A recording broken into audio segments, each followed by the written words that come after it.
Thank you, Catherine. That was beautiful.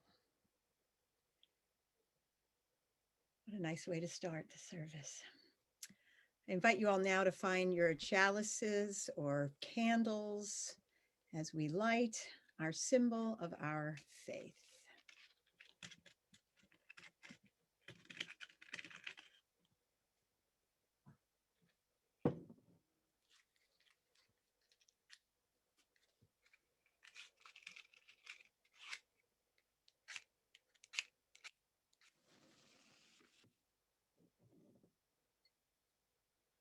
We light this chalice in grateful, loving community. Even in the darkest of times, its flame light path to courage, justice, and hope.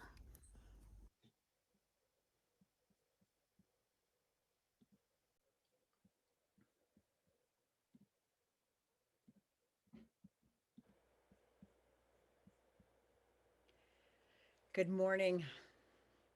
Our opening words this morning come from the Reverend Lynn Cox. Come, you accidental pilgrims, you who find yourself on a journey of surprise and wonder.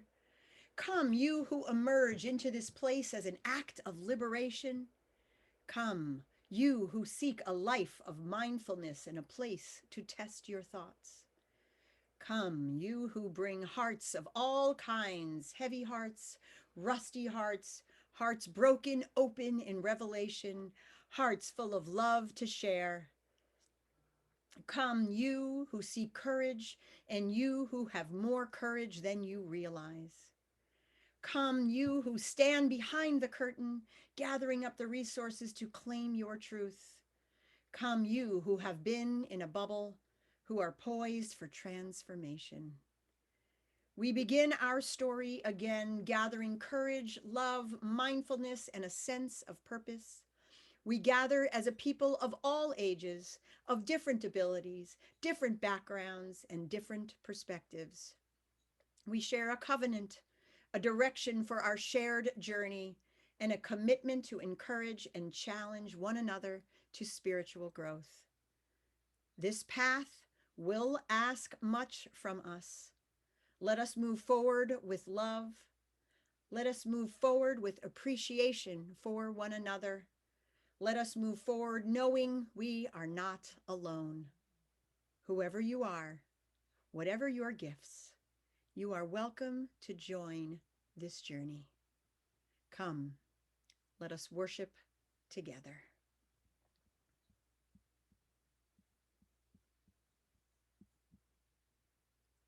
And to do so, to kick things off, we will share our Unison Affirmation. May we be reminded here of our highest aspirations and inspired to bring our gifts of love to all living beings.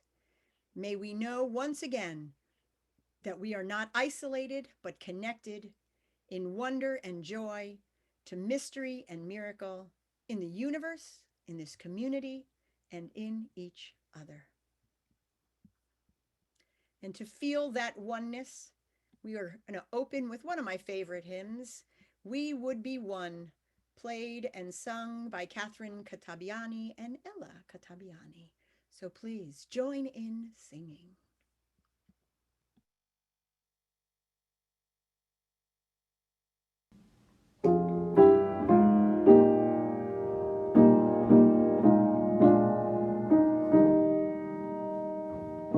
We would be one, as now we join in singing our hymn of love, to pledge ourselves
Are Not for Children Only is a story that our DRE Jane helped me find because I wanted a story that talked about covenant.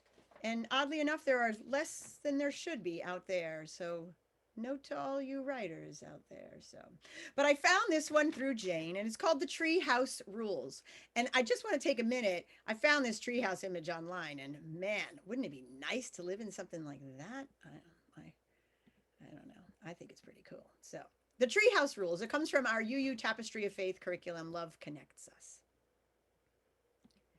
The treehouse was built on the congregation's grounds over 3 Saturdays in September using donated lumber and the donated labor of the families who attended the church and other adults who wanted to help with the project. Even the kids got involved, especially those ages 10 and up, by pitching in and helping in any way that they could during the construction. And it was a fantastic place to be once it was completed, with a window that faced the nearby playground, a rope ladder to climb up, and a slide to exit. While everyone was happy that the treehouse was there, after all the planning and construction, it soon became a problem. When too many kids wanted to enjoy it at once, their different ideas about how to use it came into conflict with each other. The younger kids got a thrill out of running races through it, hurriedly climbing up the rope ladder, rushing through the treehouse to race down the slide over and over again, one after the other. But the older kids wanted to hang out in the treehouse after the worship service ended, playing games like jacks and cards. One day, a second grader racing by interrupted the fifth grader's game of cards for the third time, and that was it. A fight broke out with name calling, pushing, and some tears. Some adults demanded that the treehouse be off limits until the children learned to cooperate with each other. Other adults protested that their children had special rights to use the treehouse because they had helped to build it. The Religious Education Committee had meetings about a policy for use of the treehouse. They were getting ready to report to the congregation's board of directors with their findings. Meanwhile, the minister considered bringing in a consultant from the district to address the conflict, which had now spread throughout the entire congregation. But while the adults were arguing, holding meetings, and creating policies, something happened. The children, who had been temporarily banned from the treehouse, started talking to each other and looking for ways they could all use the playhouse together.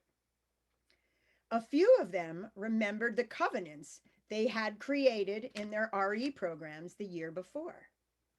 They suggested a covenant could be created for how the kids could use the treehouse. So they sat down and talked about why they liked the treehouse and what made it fun. They discovered ways they could all enjoy their treehouse in the way they wanted to. They came up with a covenant which laid out how they would be in the treehouse and how they would respect each other's when using the space. Just as the adults were starting a congregational meeting to adopt a policy for use of the treehouse, some church leaders looked out the window. They saw the children cooperating with each other and using the treehouse without conflict. A teenager was dispatched to the treehouse to discover what rules the participants had come up with. And when she reported back to the adults at the congregational meeting, the announcement came that the participants had created a covenant with one another. The adults were humbled. Some sheepishly glanced at their church covenant, framed on the wall, hanging there and mostly forgotten. The congregational meeting was adjourned. The adults went on their way, reminded of the power of covenants, working together to find a solution, and the commitment of people in right relationship with one another, all because of those treehouse rules.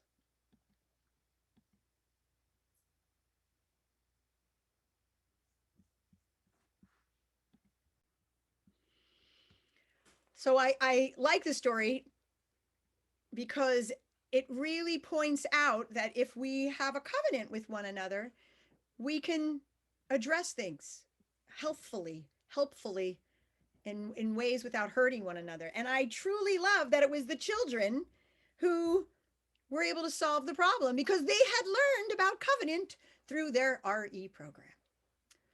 I also had fun making the slideshow because I knew I could throw in some funny pictures that the adults would maybe get a little kick out of too. So I hope you enjoyed it.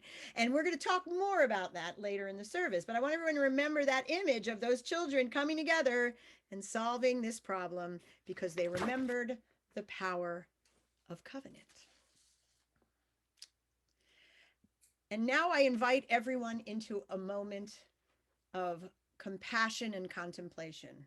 And maybe those images from the treehouse of children working together, even adults trying to work together, or of covenant can guide you in this time now. I invite us to get comfortable, feet on the ground if you want, sitting crisscross applesauce or in a lotus if that's comfortable for you. And we're going to enter into some silence and meditation. But today, consistent with our theme of covenant, I'd like you to begin your meditation by imagining a candle or a chalice where your physical heart is. So take a minute, put a candle or a chalice where your heart is. And now light that small flame inside you. Feel the warmth of the glow of the flame.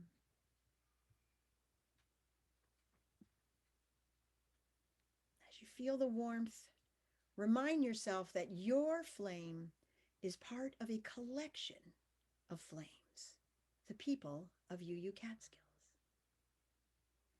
Allow your flame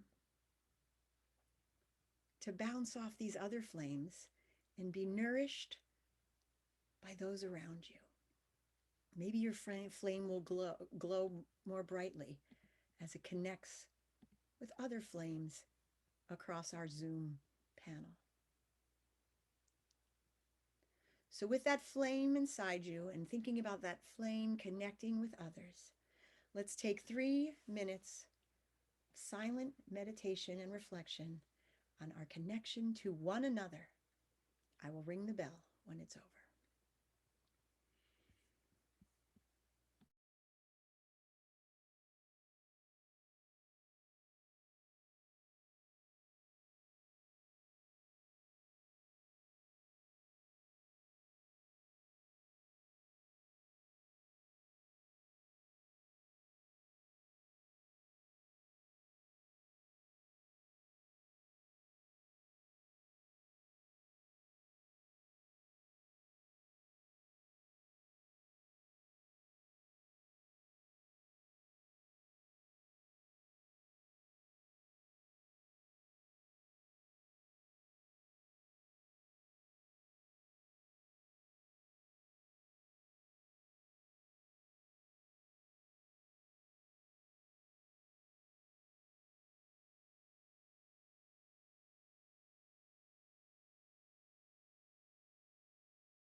I invite you now to call to mind the ways you feel part of this community. Think of the times when UU Catskills members have held you, supported you, helped you. Notice the feeling you get in your body when you feel held in this community.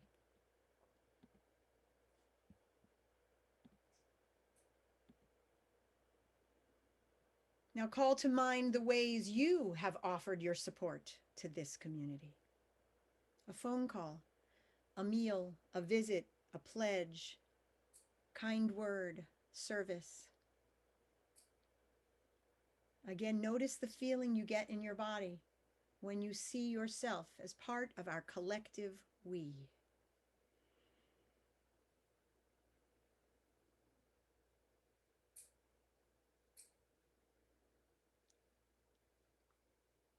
Maybe you notice that the little candle inside you is glowing a little brighter, more brightly.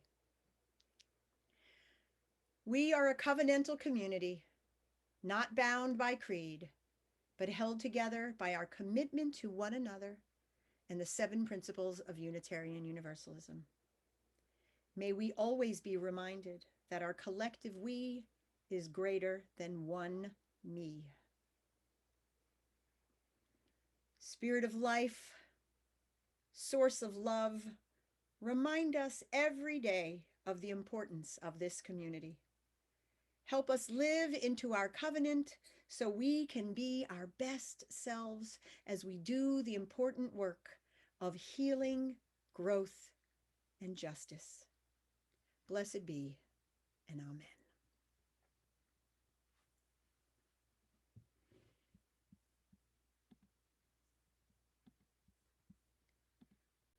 One way we show our commitment is through our giving of our time and our financial giving. Our half plate donations have been a wonderful way for us to not only support one another in this community, but in our larger community. I've been deeply moved by how much we've raised for so many local organizations. This month, our half plate donation will be shared with the Worker Justice Center of New York. I encourage you to give what you can. You have 3 different ways to give. You can donate online at UUCatskills/donate. You can text, and you can also kick it old school and mail a check. I encourage you to give as you can right now. And I'm going to play a video, again, borrowed from my colleague at the Unitarian Universalist Congregation of Phoenix, a song entitled Nothing More. And I particularly want to point out that there's a repeating line that I just could not stop thinking about. And it says, "We are how we treat each other and nothing more."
Wasn't that nice?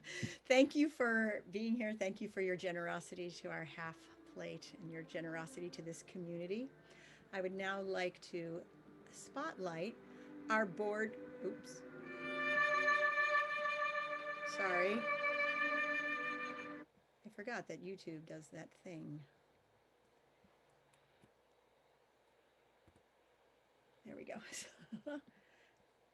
That was sounding nice. It looked like someone was doing Nessun Dorma on a violin. I'm going to have to check that one out. So I'm highlighting our president, board president, Kristen Shara, who will provide our reading this morning.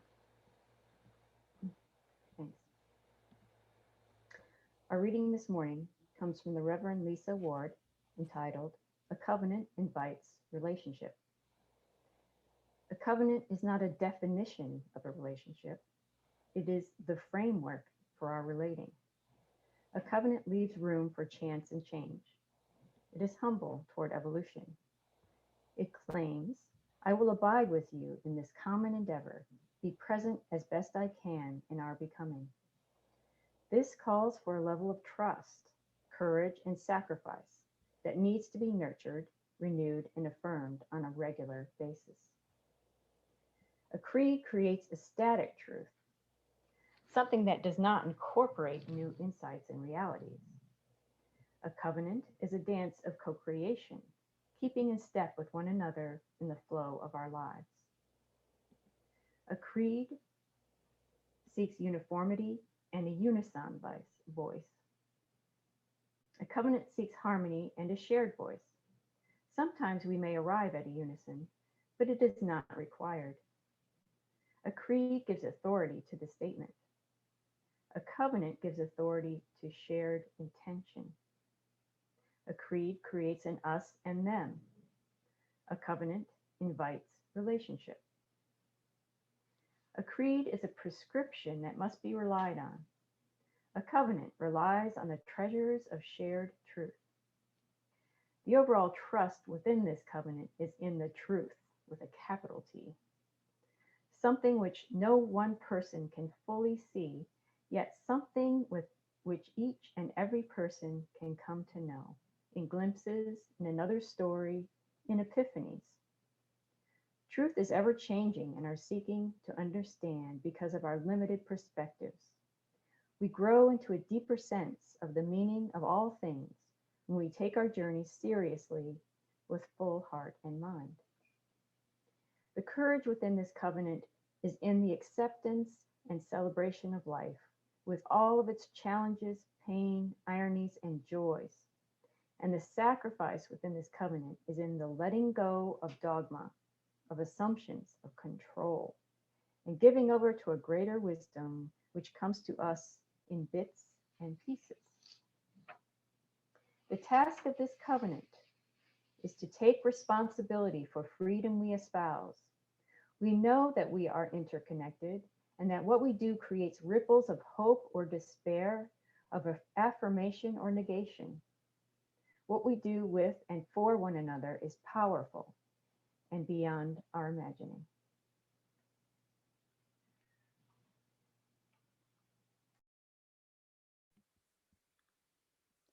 Thank you, Kristen.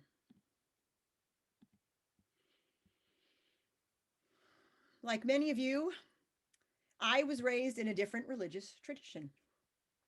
My Catholic upbringing utilized creeds, plural, more than one, to remind us of our adherence to our faith and core beliefs, to our community, and to God. Lots of organized religions ask the same of their followers. Follow this creed or statement of belief, for that is what binds us together. Unitarian Universalism takes a whole different tack. We have no creed, no statement of faith we recite, and certainly not something that was written in the 4th century, and no sense that religion is a static entity with an external arbiter. Instead, we choose to be in community. We choose to enter into a covenantal relationship. We choose to live into our 7 principles, and we choose to, over and over again, to commit to spiritual growth and spiritual welcoming. For many of us, it is this choice aspect that made us want to be part of Unitarian Universalism. But while choice is important and is a key aspect of our recommitting to our faith every day, there are some things that are, in fact, non negotiable, such as living into our principles, not just knowing them or naming them. Also, supporting our commitment to shared ministry, another unique aspect of Unitarian Universalism. And honoring the collective above the individual. And that is a fairly new concept for UUs, and certainly quite foreign for most Americans. All of these aspects are captured in our covenant. Now, the concept of covenant has been around for millennia. Most of us learned it through religious history. We often think of it as the agreement between God and Moses. And pop culture has made sure we remembered it that way. Thank you, Indiana Jones and his search for the Ark of the Covenant. So, my whole life, I really only thought of covenant as something made between humans and God. It wasn't until I became a UU that I realized the more expansive definition of this term as an agreement or promise. As UUs, we covenant as an active agreement, a pact, a promise that holds us to our best selves, that names and honors our commitment to our community, as well as the values we wish to uphold in the community. And the covenant invites us to do better, to be better. Groups of all sizes create covenants when they come together and return to the covenant regularly as a reminder of it or to adjust it as needed. For example, I am a part of a spiritual development program called UU Wellspring, and we made a covenant our first session together, and we return to it each gathering to make sure we are living into it, and we discuss it if we think it needs to be adjusted in any way. Our small group ministries at UU Catskills carry covenants. Our board reads the board covenant at the start of every meeting. We hold these covenants to keep us accountable to one another. Typically, members of any small group community will create the covenant together, naming and holding central those things that feel most important. Now, to go back to the youth, the young people, I am particularly awed by how UU youth groups create and live into covenants. Lifelong UU kids, you really know how to do this stuff. I served as a chaperone, oh gosh, a few years ago now, for a youth conference held in Connecticut. I guess it was 2.5 years ago, and watched their interactions, getting more than a little emotional, watching their collective emotional intelligence in the room of teenagers. I asked Rafaela, to refresh my memory, my daughter, to remind me of some of the covenantal language she recalled from her attendance at so many youth cons. The young people came up with these statements in their covenants. Respect each other's gender identities. Respect each other's boundaries. Have an open ear, open mind, open heart for others when they are speaking. And the one I mentioned 2 weeks ago, don't yuck other people's yums. So a covenant is a promise, and this idea of promise is central to being Unitarian Universalists. Again, since we have no creed that binds us or an external deity collectively that judges or guides us as a whole, our promise to live into our covenant is what we have. It's all we have. Our reading pointed out that a covenant is a dance of co-creation, seeks harmony and a shared voice, gives authority to shared intention, invites relationship, relies on the treasures of shared truth. Now, all of you here created a covenant, the UU Catskills covenant, which I'm going to put on the screen just for a moment, and then I'll put it on again.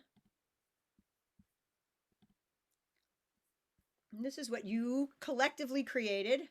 As members of the UU congregation of the Catskills, we covenant with one another to embrace and pursue our congregational mission of diversity, community, growth, and action.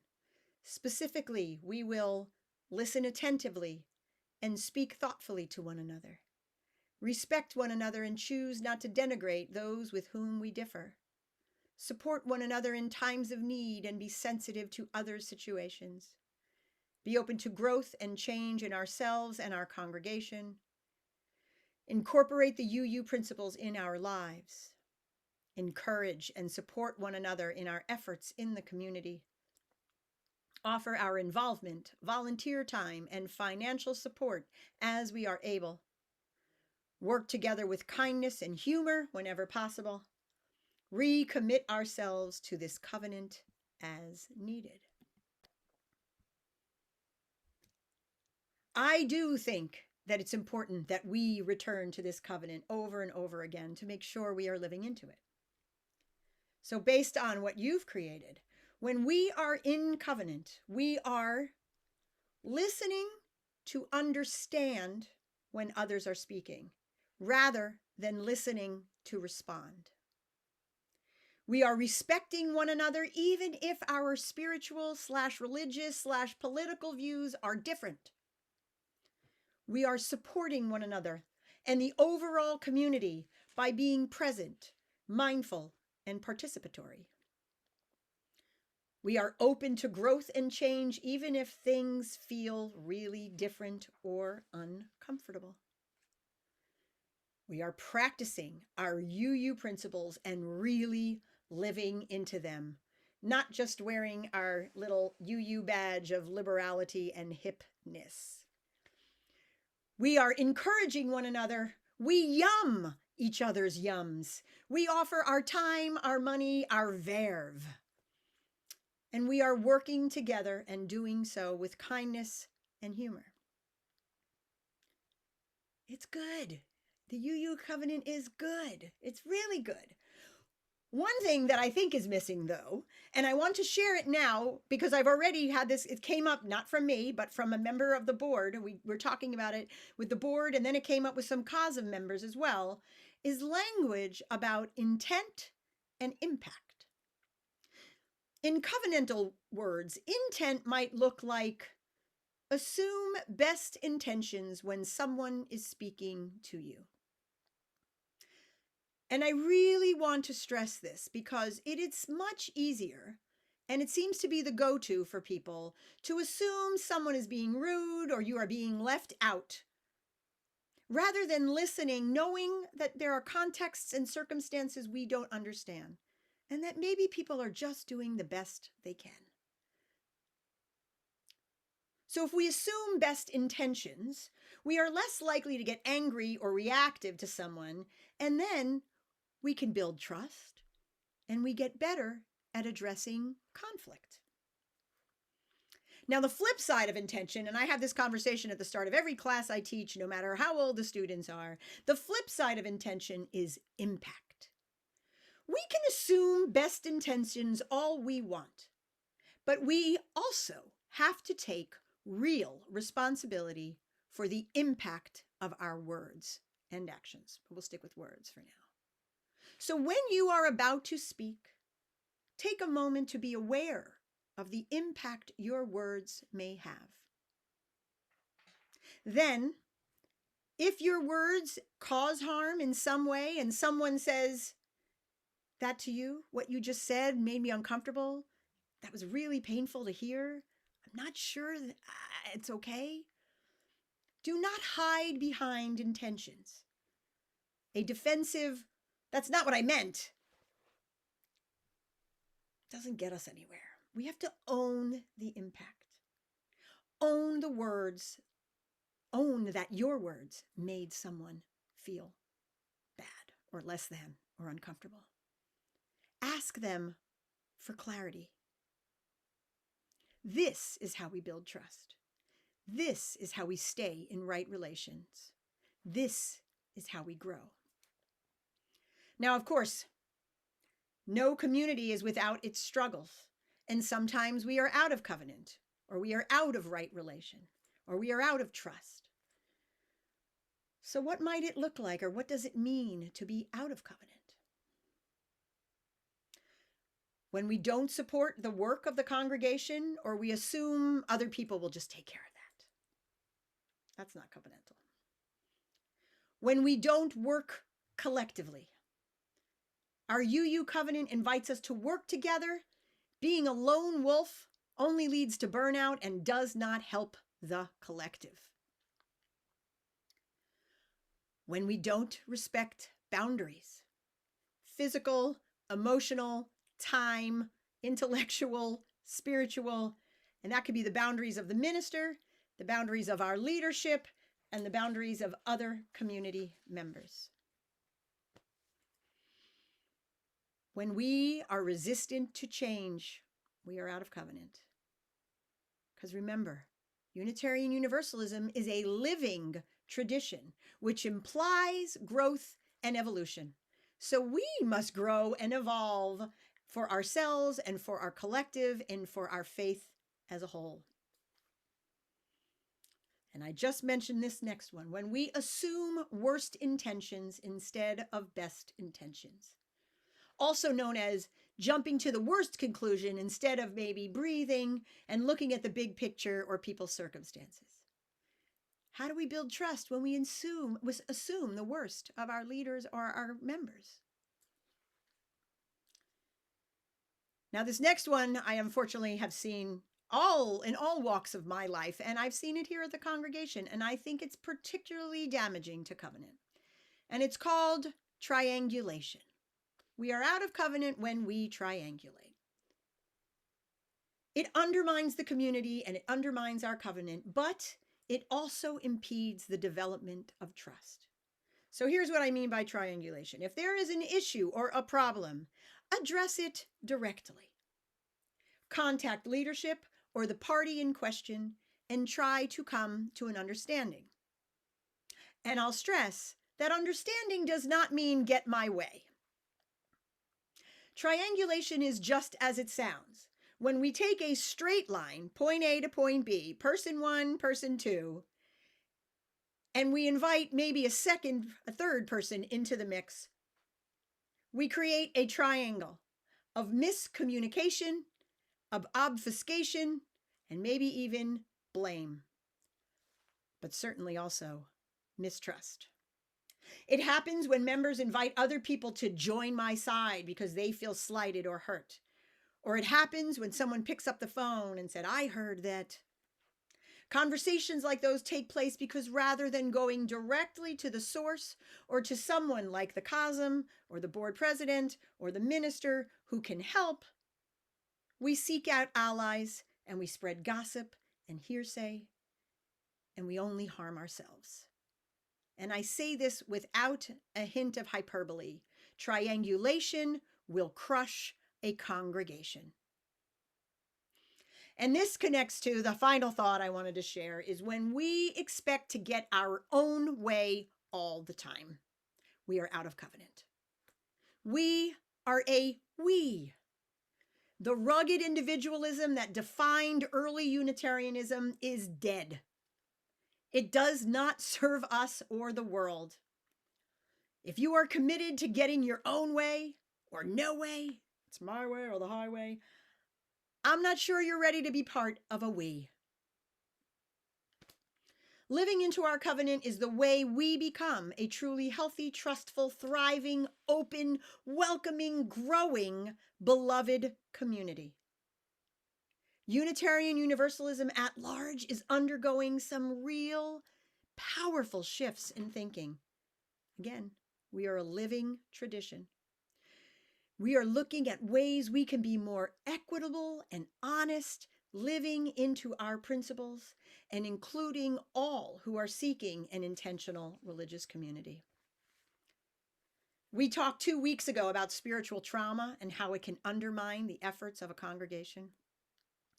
I know that let's face it, probably all of us gathered here have experienced trauma in some form in our lives. And that as a result, we often react to things from that place of trauma. Covenant can help us overcome that trauma.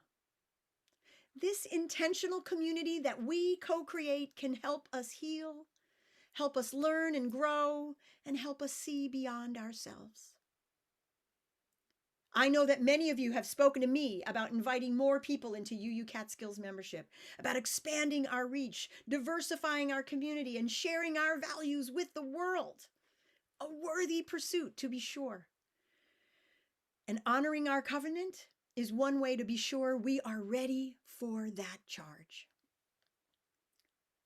Now, the UUA recently completed a research study on the status of our faith and our inclusivity.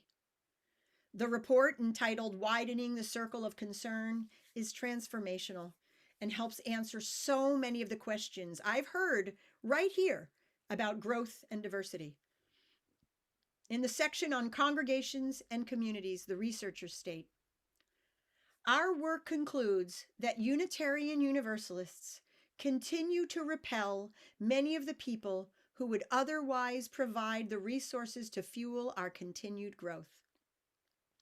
Though our predominantly white congregations and organizations may see themselves as welcoming, without particular practices, they continue to mirror the kind of harms done to people of color and other marginalized groups in our larger society.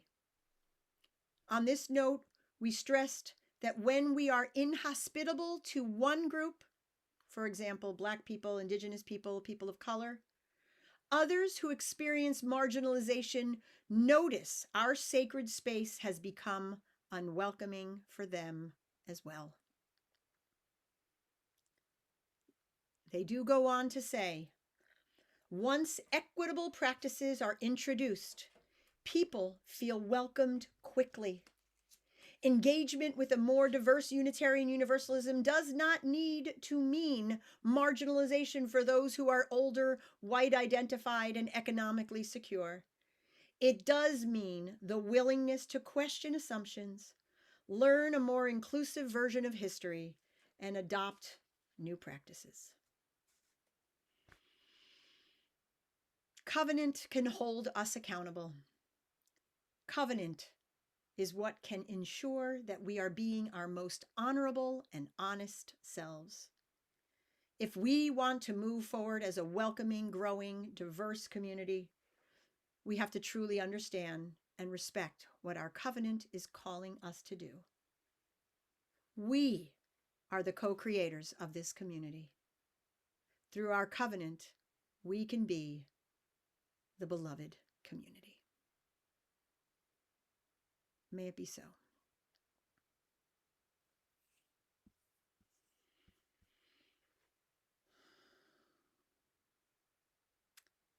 And in the spirit of building and growing, we will hear a recording, and I invite you to sing along of another one of my favorite hymns entitled Building a New Way.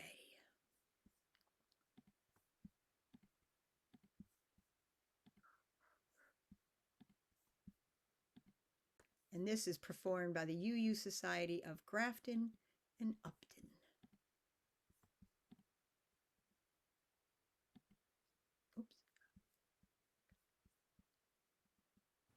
We are building a new way. We are building a new way. We are building a new way, feeling stronger every day.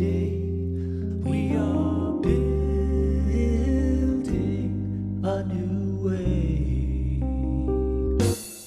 We can feed our every need. Every need. We can feed our every need. Every need. We can feed our every need. Start with love, that is the seed. We can feed our every need. Peace and freedom is our cry. Peace and freedom is our cry. Peace and freedom is our cry. Without these, our world will die. Peace and freedom is our cry.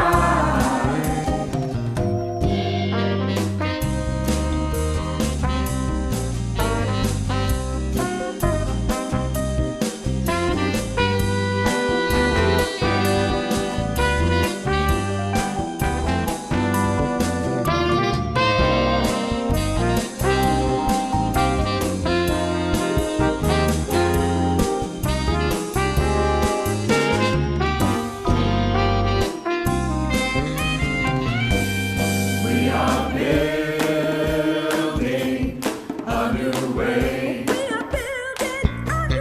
We are building a new way. We are building a new way. Feeling stronger every day. We are building a new way. A new way, a new way, a new way.